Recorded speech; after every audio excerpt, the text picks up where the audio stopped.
Selamat siang teman-teman. Saat ini saya berada di Villa Park Banjarsari, Solo. Sebuah taman yang cukup tenang di tengah-tengah kota Solo ya. Di daerah Banjarsari dekat dengan stasiun kereta api balapan Solo yang terkenal ya.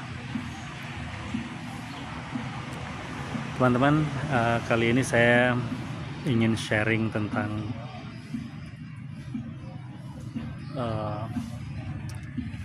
sesuatu yang masih berkaitan dengan apa yang saya sampaikan di video-video saya sebelumnya, yaitu tentang tujuan keberadaan kita di bumi ini, di dunia ini.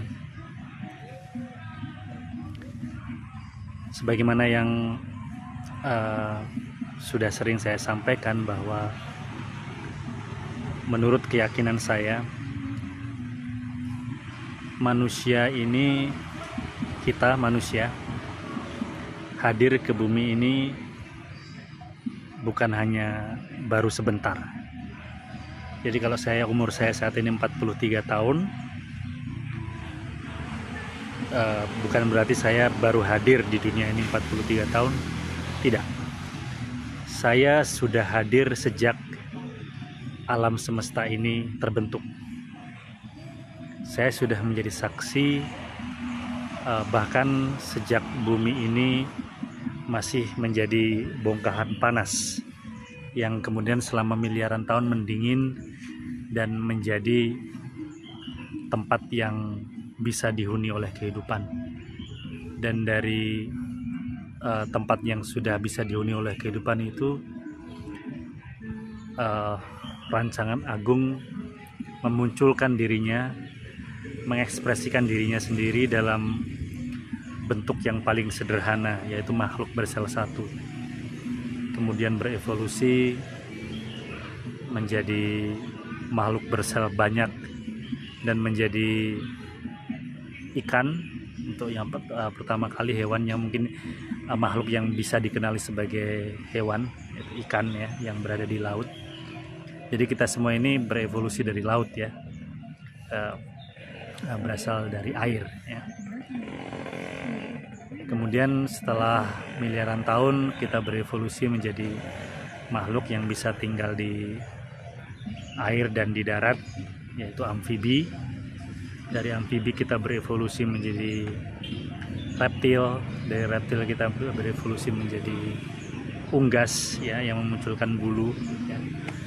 Tapi selama itu kita masih bertelur ya pada umumnya sampai kita menjadi unggas. Artinya telur itu masih kita keluarkan dari tubuh kita, kemudian baru kita rami dan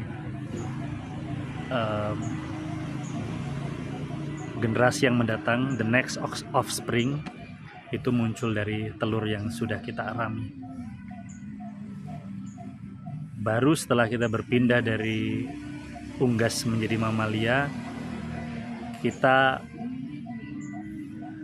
menciptakan sebuah ruang di dalam tubuh kita sendiri sebagai spesies yang namanya rahim atau uterus ya. Jadi kita kali ini ngobrolnya tentang biologi ya. Jadi sudut pandang biologis tentang keberadaan kita. Nah, ketika kita memunculkan uterus atau rahim di dalam diri kita, di dalam tubuh kita, tubuh betina dari spesies kita, otomatis hubungan kita dengan anak-anak kita menjadi lebih erat karena kita mengembangkannya di dalam tubuh kita sendiri. Jadi anak kita itu berkembang di dalam tubuh kita, tubuh betina dari spesies mamalia.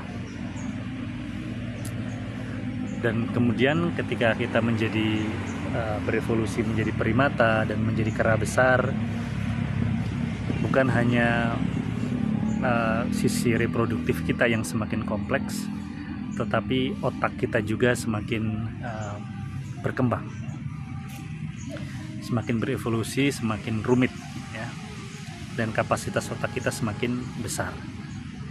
Dan muncullah yang tadinya kita semua ini memiliki otak reptil ya, yang kalau kita belajar biologi kita semua memiliki otak reptil. Otak reptil ini yang bertanggung jawab pada apa yang disebut sebagai fight and flight response, yang sudah saya sampaikan di video saya sebelumnya, bahwa ketika kita menghadapi sebuah tantangan atau dihadapkan pada sebuah kesulitan atau bahaya, atau apa yang kita anggap sebagai bahaya, maka respon kita cuma dua, yaitu fight, bertarung, atau flight, lari. Itu otak reptil ya, kita semua ada, kita semua memiliki otak reptil. Nah, yang kita miliki dan tidak dimiliki oleh hewan lain namanya neokortex. Otak di bagian depan ini ya, neokortex. Neokortex ini sangat menarik. Jadi seperti sesuatu yang ditambahkan gitu ya pada otak kita, dan hanya ada pada manusia. Mungkin primata ada ya, mungkin di simpanse atau apa, tapi ukurannya sangat kecil dan berkembang penuh pada spesies manusia. Dan neokortex inilah yang membuat manusia itu kebutuhannya tidak sama dengan binatang. Artinya ada kebutuhan di dalam diri manusia yang tidak dimiliki oleh binatang. We still share, kita masih memiliki kebutuhan yang sama dengan binatang, seperti makan, berkembang biak, mendapatkan perlindungan dari bahaya ya. Jadi sandang, pangan, papan itu adalah kebutuhan yang sama yang juga dibutuhkan oleh binatang. Binatang juga butuh berlindung, binatang juga butuh berkembang biak, binatang juga butuh makan ya, sama. Nah,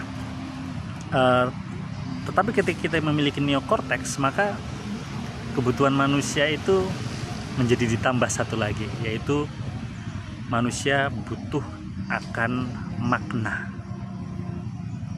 Jadi ketika perut kita sudah kenyang, ketika kita sudah terlindungi dari hujan dan panas, ketika kebutuhan biologis kita juga sudah terpenuhi,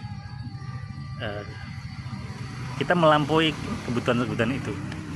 Kita menjadi butuh akan makna. Apa sih arti dari makna keberadaan kita di dunia ini? Kalau kita belum muncul kebutuhan akan itu, maka sebenarnya kita ini badan kita saja yang manusia. Sebenarnya kebutuhan kita, naluri kita masih hewani. Ya, kita kelihatan bisa bikin gedung bertingkat, tapi coba Anda lihat rayap itu bisa bikin gedung bertingkat juga loh.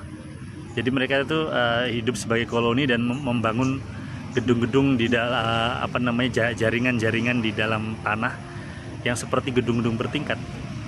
Bahkan lebah itu bisa, sarang lebah itu yang untuk madunya itu bisa berbentuk heksagonal ya, yang sangat presisi.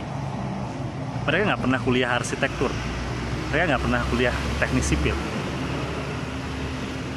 tapi ya manusia kalau masih belum berusaha mencari makna, atau dirinya belum gelisah untuk menemukan makna dalam hidup ini, maka ya secerdas apapun dia secara intelektual atau secara teknis, dia pintar sekali, nalurinya sebenarnya masih hewani. Jadi kalau Anda saat ini sudah mulai gelisah mencari makna hidup ini, harusnya ngapain sih? Apa ya harus cuman mencari makan, mencari pendamping, mencari kenyamanan sebanyak mungkin? Apakah cuman itu? Atau apakah ada yang lebih dari itu? Atau mungkin mencari Tuhan gitu? Atau mencari tahu tentang kehidupan setelah kematian, atau kita ini sebenarnya berasal dari mana? Kalau pertanyaan-pertanyaan itu belum muncul, atau kalau sekarang sudah mulai muncul ketika saya berbicara kepada Anda melalui video ini, maka ya selamat. Artinya Anda sudah beneran jadi manusia, ya. Anda mulai jadi manusia. Kegelisahan Anda adalah kegelisahan yang manusiawi, karena perkembangan otak yang luar biasa itu, evolusi otak yang luar biasa itulah yang mengantar Anda pada tahap ini. So, kemana Anda harus mencari kebenaran itu, saya tidak bisa ngasih tahu karena saya juga masih mencarinya. Saya hanya ingin mengkonfirmasi bahwa kegelisahan Anda, keresahan Anda terhadap pencarian Anda terhadap makna hidup, atau hidup ini apa, saya datang dari mana, setelah ini mau kemana, tujuan hidup saya apa. Saya ingin mengkonfirmasi melalui video ini bahwa kegelisahan Anda adalah kegelisahan yang manusiawi. Teruskan, jangan berhenti. Apakah saya akan menjamin bahwa Anda akan menemukan jawabannya? Saya tidak bisa menjamin. Saya hanya bisa mengkonfirmasi bahwa kita berada di jalan yang sama, kita merasakan kegelisahan yang sama, sebuah kegelisahan yang manusiawi. Demikian sharing saya kali ini, teman-teman. Semoga saya bisa sharing lagi di kesempatan berikutnya. Terima kasih.